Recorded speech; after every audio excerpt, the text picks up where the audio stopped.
ঢাকা দক্ষিণ সিটি কর্পোরেশনের ৪১ নং ওয়ার্ডে বজ্র ব্যবস্থাপনা নিয়ে চলছে টানাটানি। বিগত এক বছর বৈধ টেন্ডারের মাধ্যমে বজ্র অপসারণ করেছে হামিদা এন্টারপ্রাইজ, কিন্তু মেসার্স হামিদা এন্টারপ্রাইজ তার নির্ধারিত কাজ করতে ব্যাঘাত ঘটিয়েছে বারবার একটি কুচক্রী মহল। সিটি কর্পোরেশনে দিয়েছিল মিথ্যা অভিযোগ। খবর পেয়ে ওয়ার্ডবাসী গণস্বাক্ষর দিয়ে সিটি কর্পোরেশনে প্রতিবাদ জানিয়েছেন। পুনরায় টেন্ডারে অংশগ্রহণ করেছে মেসার্স হামিদা এন্টারপ্রাইজ ও আরও কিছু ঠিকাদার প্রতিষ্ঠান। এখন পর্যন্ত কাউকে কার্যাদেশ না দেওয়ায় পুরনো অর্থাৎ হামিদা এন্টারপ্রাইজে খাস হিসাবে কাজ চালিয়ে যাচ্ছেন। অথচ মেসার্স হামিদা এন্টারপ্রাইজের ব্যবহৃত ময়লার গাড়িগুলোতে হঠাৎ করে এ এন্টারপ্রাইজের নামে ব্যানার দেখা যায়। উক্ত প্রতিষ্ঠানের নাম্বারে যোগাযোগ করলে তিনি বলেন এ বিষয়ে তিনি কিছুই জানেন না, ওয়ার্ড ছাত্রদল যুবদল জানেন। অন্যদিকে দক্ষিণ সিটি কর্পোরেশনের প্রধান বজ্র ব্যবস্থাপনা কর্মকর্তা এয়ার কমডোর মাহবুবুর রহমান তালুকদার জানান, এখনও নতুন কাউকে কার্যাদেশ দেওয়া হয়নি এবং যাচাই বাছাই চলছে। আমরা ওয়ার্ড ভিত্তিক ইনকোয়ারি করব, সেই কারণে হয়তো অন্য প্রতিষ্ঠান ভ্যানে স্টিকার লাগাতে পারে, তবে অন্য কারো কর্মরত ভ্যানে স্টিকার লাগানো যাবে না। আমরা কোনো রাজনৈতিক প্রভাবে নয়, স্বচ্ছ প্রক্রিয়ায় কাজ শেষ করতে চাই। সার্বিক বিষয় নিয়ে কথা বলছেন হামিদা এন্টারপ্রাইজের কর্ণধার জনাব রাশেদ। ৪১ নম্বর ওয়ার্ডের পিসিএসপি বজ্র অপসারণ, যেটা সিটি কর্পোরেশন কর্তৃক কার্যাদেশ প্রদান করা হয়। আমি গত ৫ সেপ্টেম্বর এটার কার্যাদেশ প্রাপ্ত। বর্তমানে আমি কার্যাদেশধীনই আছি এবং কাজটা আমার লোকজন এবং অন্যান্য লোকেরা খুব পরিপাটিভাবে করতেছে। এবার আপনারা হয়তো গেলে দেখবেন যে গত কুরবানিতে ওয়ারিতে বিকেল ৫টা ঘটিকা নাগাদ সম্পূর্ণ ওয়ারি ক্লিন করে ফেলছিলাম আমরা। এটার জন্য আমি এক্সট্রা 2টা ডাম্প ট্রাক, এরপরে ৭০-৮০ জন এক্সট্রা লেবার, অন্যান্য কিছু দিয়ে এগুলো করেছি, কারণ আমি খুব সুষ্ঠুভাবে আমার কাজ পরিচালনা করতেছিলাম। কিন্তু বর্তমানে যখন টেন্ডার আবার রিকল হলো, এটা তো প্রতি বছর রেনুয়াল, তো রিকল হওয়ার পরে লোকাল কিছু লোকজন কুচক্রকারীরা তারা নানা রকম প্রতিবন্ধকতার সৃষ্টি করতেছে আমার কার্যক্রমের মধ্যে।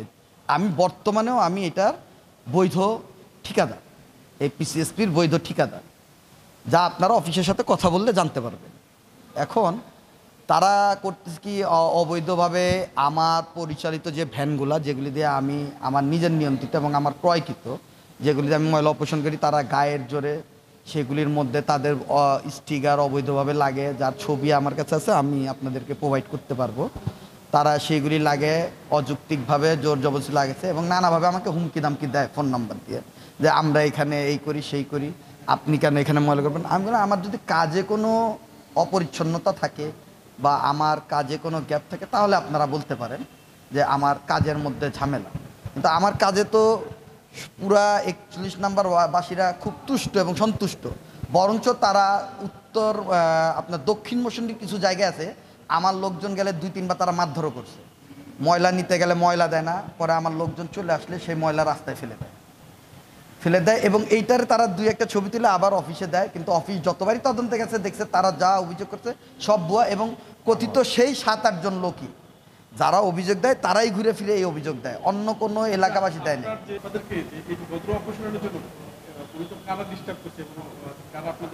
এটা তারা পরিচয় দেয় যে সাবেক কমিশনার ছিলেন লিয়াকত সাহেব, তার লোক, এবং ওয়ার্ড প্রেসিডেন্ট মুকুলের কথা বলেন। এবং এই স্টিকারে দেখলাম আমি যে নাম্বারটা, আমি সেখানে কল দিয়েছিলাম যে ভাই আপনি এটা লাগালেন, সে তখন আমাকে পরিচয় দিল যে আমি ওয়ার্ড প্রেসিডেন্ট, বিএনপির প্রেসিডেন্ট ছিলাম, মুকুল সাহেব। তো আমি তার বললাম, ভাই আপনি এটা করতেছেন, আপনি টেন্ডারে অংশগ্রহণ করবেন, আমিও করব, এটা স্বতন্ত্র একটা দেশ, আমরা দিলাম, আপনি পেলে আপনি কাজ করবেন, বর্তমানে আমার কাজ চলতেছে, আপনি কেন এটাতে বাধা?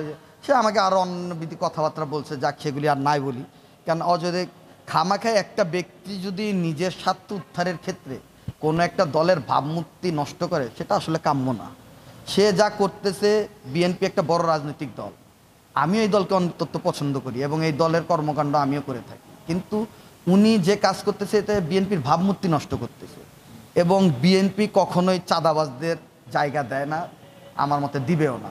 তারা যদি বৈধভাবে টেন্ডার ড্রপ করেছে বা আমি বৈধভাবে করেছি, তারা টেন্ডারে যদি কাজ পায় আমার তো কোনো আপত্তি নাই, দপ্তর যদি তাদের এনাইবেল করে আমার তো কোনো অসুবিধা নেই, আমি তাদের একবার যোগাযোগ করি ফোনে। কিন্তু তারা অযৌক্তিকভাবে, এবং আমার এই রানিং কাজের মধ্যে ৭-৮টা ভ্যানের থেকে তারা টাকা জোরপূর্বক নিয়ে গেছে। আমার ভ্যানওয়ালার টাকা কারেকশন করে, যেহেতু আমাদের ১০০ টাকা বাড়ি প্রতি তোলার নির্দেশনা আছে, সেই টাকা ভ্যানওয়ালাদের থেকে জোর করে নিয়ে গেছে এবং সেই ভ্যানগুলোতে স্টিকারও দিছে এবং ২-৪টা ভ্যানওয়ালাকে তারা নিজেদের বায়াপস করে নিছে বায়াপস করে নিয়ে তাদের বিপক্ষে কাজ করাতেছে।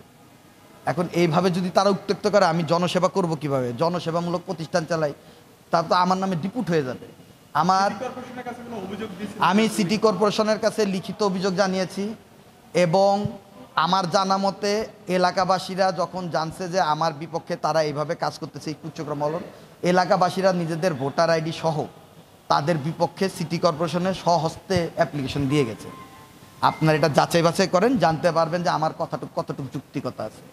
তারা কোনো দলীয় প্রভাব দেখে এই কাজটা করতেছে, তারা দলের ভাবমূর্তি নষ্ট করার জন্য। এরা মোটেও দলের পক্ষের লোক না বা দলেরই না। আর এদের স্বার্থ উদ্ধারও হলো গিয়ে মূল ব্যক্তি। এরা স্বার্থ উদ্ধারের জন্য যে কেউকে বদনাম করবে। আপনারা দেখেন, সুষ্ঠুভাবে তদন্ত করে দেখেন যে আমার কাজের পরিচ্ছন্নতা বা বাগ ক্লিনিং, আমার কাজ ডোর টু ডোর ওয়ার্ক, এগুলি সঠিক আছে কিনা আপনারা খবর নিয়ে দেখতে পারেন। আমার জানা মতো আপনারা কোথাও কোনো অভিযোগ পাবেন না। এবং আপনারা অন্যান্য এসটিএসে ঘুরে আসবেন, আর আমার 41 নম্বর ওয়ার্ডের এসটিএসটা গিয়ে দেখেন এটা কতটুকু পরিষ্কার পরিচ্ছন্ন থাকে। এটা আপনার সরজমিনে তদন্ত করলেই পাবেন। আমরা আমার ভ্যান লাগানোর কথা 30টা, সেই জায়গায় আমার ভ্যান লাগানো আছে 35টা। কেন? তারা ওই দক্ষিণ মৌসুমীতে যে ময়লা ঘরের বাইরে ফেলে যায়, এটার জন্য আমি এক্সট্রা 5টা ভ্যান লাগিয়ে রাখছি, যাতে তাও কমপ্লেন না হয়। আমি তাদের সাথে দ্বন্দ্বে যাইনি, কিন্তু তারা স্বার্থ উদ্ধারের জন্য বারবার আমার নামে এগুলি করতেছে। এবং আজকে তারা যা করতো, এটা খুবই নেক্কারজনক, দুঃখজনক যে আমার ভ্যান গাড়িতে জোর জবরদস্তি তারা তাদের কোম্পানির স্টিকার লাগিয়েছে। এবং তাদের, আমার জানা মতে তাদের কোনো বজ্র অপসারণের অভিজ্ঞতা সনদ নেই। আমি নিবেদিতা হসপিটাল এবং হেলথ কেয়ার হসপিটাল বাড়িতে কথা বলেছি, এবং ডায়াবেটিস হসপিটাল ওয়ার্ডেনে আমি স্বয়ং আমার প্রতিনিধি পাঠিয়ে কথা বলেছি। তারা কোনো বজ্র অপসারণ প্রতিষ্ঠানের নাম জানেন না। তাদের কাছে গিয়ে তারা মিথ্যা কথা বলছে যে আমরা এই ওয়ার্ডের 41-এর ময়লা অপসারণ কাজ করি, টেন্ডার আসছে, আপনাদের একটা সার্টিফিকেট লাগবে। কি সার্টিফিকেট লাগবে? যে আমরা পরিচ্ছন্নতার কাজ করি। তারা ভুল তথ্য দিয়ে তারা একবারও বলে নাই যে তারা সিটি কর্পোরেশনের মানে কার্যাদেশপ্রাপ্ত ঠিকাদার, এটা তারা একবারও বলে নাই। তারা বলছে আমরা ময়লা অপসারণ করি। এই মিথ্যা বানোয়াট কথা বলে তাদের থেকে এই পরিচ্ছন্নতার একটা সার্টিফিকেট নিয়ে এসে তারা এটা সাবমিট করেছে সিটি কর্পোরেশনে, আমার জানা মতো। আমি জানি না এটা কতটুকু সত্য বা মিথ্যা, তবে আপনারা এটা খতিয়ে দেখেন, দেখলে অবশ্যই এটার সততা পাবেন।